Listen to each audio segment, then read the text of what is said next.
GLP-1 dangers. Look, if you're using compounded formulations of GLP-1, that's the tirzepatide and semaglutide, and someone is prescribing it to you and they're trying to help you out financially by giving you the maximum amount in that vial, please pay attention to this advice. Number one, if you're not on the maximum amount of those medications, don't inject the maximum amount. Be careful about those units. It's usually like something like 100 units. So if you're just starting out, be careful, read the directions.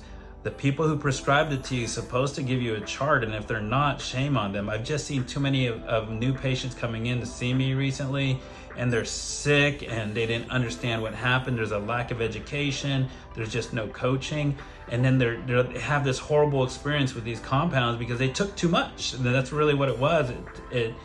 It was too much. Look, I don't advocate for or against generic GLP-1s or compound GLP-1s. This is a public service announcement for those of you who are out there obtaining it for some online pharmacy where you get some contract physician who doesn't really care about you, and it's not like, yeah, good luck with it, and they give you, maybe they gave you a little bit too much and they didn't tell you you're not supposed to inject, the maximum amount, or they did tell you and then you weren't paying attention. So please pay attention to that dose. If you're starting out on GLP-1, don't harm yourself, because I always tell my patients, if you ever injected the full dose, you're gonna hate life.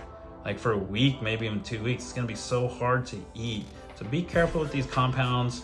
It's not there's a quality issue, it's just a dosing issue, and that's the problem when we do vials. Sometimes there's a little bit of a risk with doing vials and you don't understand the dosing.